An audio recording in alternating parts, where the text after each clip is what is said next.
আসসালামু আলাইকুম। আন্তর্জাতিক সর্বশেষ আপডেট সংবাদে আপনাকে স্বাগতম। শুরুতেই জানিয়ে দেব সংবাদ শিরোনাম। ইসরায়েলের মোসাদের সদর দপ্তরে হিজবুল্লাহর ক্ষেপণাস্ত্র হামলা, ধ্বংস হয়েছে মোসাদের কার্যালয়। জানিয়ে দেব জাতিসংঘের ভাষণে যুদ্ধ জিইয়ে রাখার ঘোষণা দিলেন জো বাইডেন, যুদ্ধ বাঁচিয়ে রাখছে পশ্চিমারা। এদিকে ইরান পশ্চিম এশিয়া অঞ্চলে শান্তি ও স্থিতিশীলতা চায়, দাবি এরদোগানের। সর্বশেষ জানিয়ে দেব ইন্টারকন্টিনেন্টাল ব্যালিস্টিক মিসাইল সফলভাবে উৎক্ষেপণের কথা প্রথমবারের মতো স্বীকার করল চীন, পশ্চিমারা রয়েছে আতঙ্কে। এতক্ষণ শুনছিলেন সংবাদ শিরোনাম, এবারে বিস্তারিত। ইসরায়েলের মোসাদের সদর দপ্তরে হিজবুল্লাহর ক্ষেপণাস্ত্র হামলা, ধ্বংস হয়েছে মোসাদের কার্যালয়। লেবাননের সশস্ত্র গোষ্ঠী হিজবুল্লাহ দাবি করছে তারা ইসরায়েলের গোয়েন্দা সংস্থা মোসাদের সদর দপ্তরের কাছে একটি ব্যালিস্টিক ক্ষেপণাস্ত্র হামলা চালিয়েছে। তাদের মতে তেল আবিবের কাছে অবস্থিত এই গুরুত্বপূর্ণ স্থাপনাটি ছিল তাদের হামলার প্রধান লক্ষ্য। কয়েক সপ্তাহ ধরে লেবাননের বিভিন্ন অঞ্চলে ইসরায়েলের সামরিক হামলা তীব্রতর হয়েছে। একযোগে বিস্ফোরক, পেজার ও ওয়াকিটকির মাধ্যমে বিস্ফোরণ ঘটানোর পাশাপাশি ভয়াবহ বিমান হামলায় লেবাননে বহু অঞ্চল ধ্বংসস্তূপে পরিণত হয়েছে।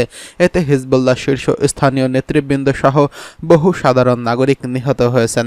ইসরায়েলের হাত রয়েছে বলে দাবি করা হচ্ছে এই হামলাগুলোর পেছনে, যদিও এই সম্পর্কে ইসরায়েলি কর্তৃপক্ষ কোনো আনুষ্ঠানিক মন্তব্য করেনি।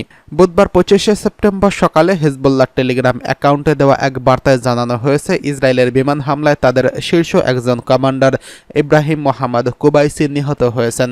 ইসরায়েলের সামরিক বাহিনী আগেই দাবি করছিল যে বৈরুতের দক্ষিণে অবস্থিত ঘোবেইরি শহরতলিতে বিমান হামলা চালিয়ে কুবাইসিকে হত্যা করা হয়েছে।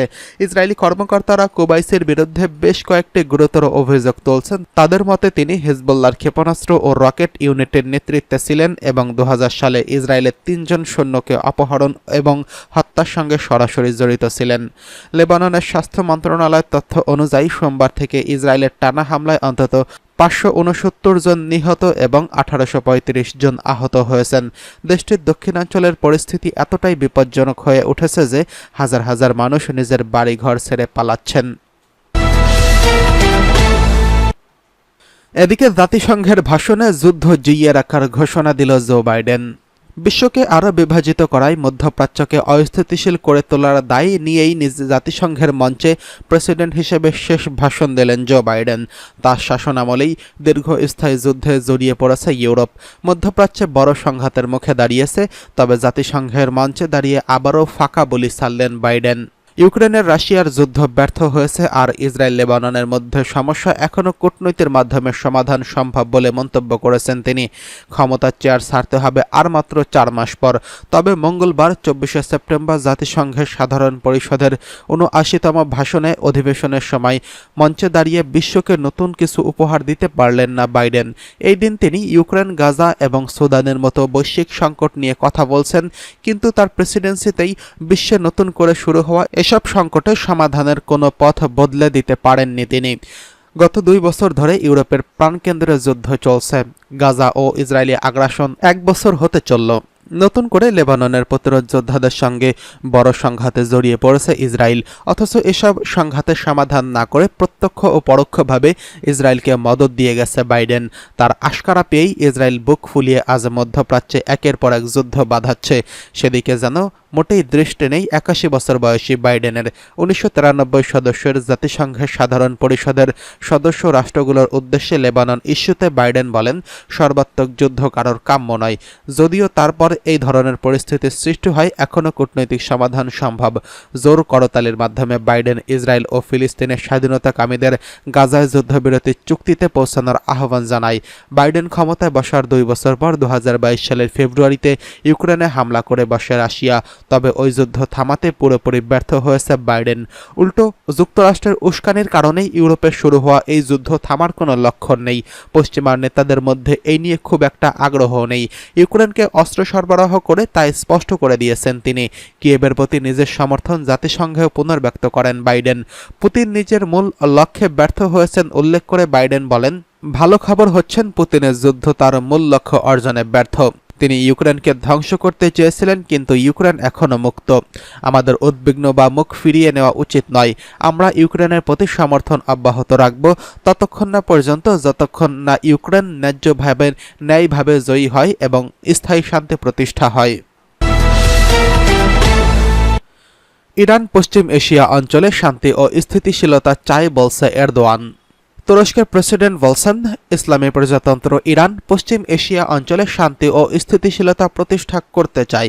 জাতিসংঘের সাধারণ পরিষদে দেওয়া ভাষণে রজব তাইয়িপ এরদোয়ান ইরানকে এমন একটি দেশের হিসেবেই উল্লেখ করছেন। পার্স টুডে আরও জানিয়েছে, পশ্চিম এশিয়া অঞ্চলে সংকটের কথা তুলে ধরে তুরস্কের প্রেসিডেন্ট এরদোয়ান গাজা উপত্যকায় ইসরায়েলি অপরাধের প্রতি ইঙ্গিত দিয়েছেন। তিনি বলেন, অবৈধ দখলদার ইহুদিবাদী ইসরায়েল এই উপত্যকাটিতে কবরস্থানে পরিণত করছেন। তুরস্কের প্রেসিডেন্ট বলেন, যেসব দেশ ইসরায়েলকে সমর্থন ও সহযোগিতা করছে তারা অবৈধ ইহুদি অপরাধযজ্ঞের অংশীদার। তারা আন্তর্জাতিক সম্প্রদায়ের উদ্দেশ্যে বলেছেন, কয়েক দশক আগে হিটলারকে যেভাবে বৈশ্বিক ঐক্যের ভিত্তিতে বন্ধ করা হয়েছিল, তেমনি আন্তর্জাতিক সম্প্রদায়ের উচিত নেতানিয়াহুকেও থামানো। এরদোয়ান লেবাননের বিরুদ্ধে ইসরায়েলি আগ্রাসনের প্রতি ইঙ্গিত করে আরও বলেন, ইসরায়েলকে অবশ্যই তার অপরাধের জন্য শাস্তি দিতে হবে এবং সকল ধ্বংসাত্মক অভিযানের ক্ষতিপূরণ দিতে হবে। আইসিবিএম উৎক্ষেপণের কথা প্রথমবারের মতো স্বীকার করল চীন। ইন্টারকন্টিনেন্টাল ব্যালিস্টিক মিসাইল সফলভাবে উৎক্ষেপণের কথা প্রথমবারের মতো জনসম্মুখে স্বীকার করল চীন। প্রশান্ত মহাসাগরে এই ক্ষেপণাস্ত্র উৎক্ষেপণ করা হয়। ব্রিটিশ বার্তা সংস্থা রয়টার্স এই খবর জানিয়েছেন। চীনের প্রতিরক্ষা মন্ত্রণালয় এক বিবৃতিতে জানিয়েছেন, নকল বিস্ফোরক সহ আইসিবিএমটি স্থানীয় সময় 8টা 44 পিপলস লিবারেশন আর্মি উৎক্ষিপ্ত করে। এটি সফলভাবে সাগরে প্রত্যাশিত অংশে পাতিত হয়েছে। এই উৎক্ষেপণে বাৎসরিক মহড়া প্রশিক্ষণের অংশ দাবি করে বিবৃতিতে বলা হয়, কোনো দেশ বা লক্ষ্যবস্তুর উদ্দেশ্য ক্ষেপণাস্ত্র চালানো হয়নি। রাষ্ট্রীয় গণমাধ্যম সিনহুয়া প্রকাশিত প্রতিবেদনে দাবি করা হয়েছে, আশপাশের দেশগুলো আগে থেকে সতর্ক করে রেখেছিল বেইজিং, তবে ক্ষেপণাস্ত্রের গমনপথ বা প্রশান্ত মহাসাগরে পতনের স্থান কিছুই জানায়নি তারা।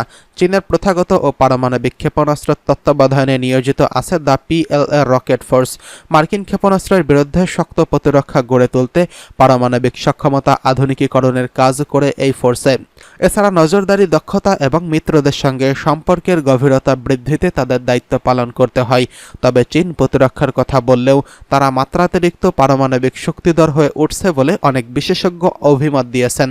বেইজিং অবশ্য দাবি করে থাকে, পারমাণবিক অস্ত্রের ক্ষেত্রে তারা প্রথমে নীতি মেনে চলে, অর্থাৎ তারা কখনো প্রথমে আক্রমণ চালাবে না। গত বছর পেন্টাগন এক প্রতিবেদনে দাবি করছিল, চীনের অস্ত্র ভাণ্ডারে 5 শতাধিক সক্রিয় নিউক্লিয়ার ওয়ারহেড রয়েছে, যার প্রায় 350টি আইসিবিএম, যেখানে যুক্তরাষ্ট্র ও রাশিয়ার হাতে যথাক্রমে আছে 1770টি এবং 1710টি ওয়ারহেড। 2030 সাল নাগাদ বেইজিংয়ের হাতে সহস্রাধিক ওয়ারহেড থাকার সম্ভাবনা রয়েছে বলে আশঙ্কা করছে পেন্টাগন।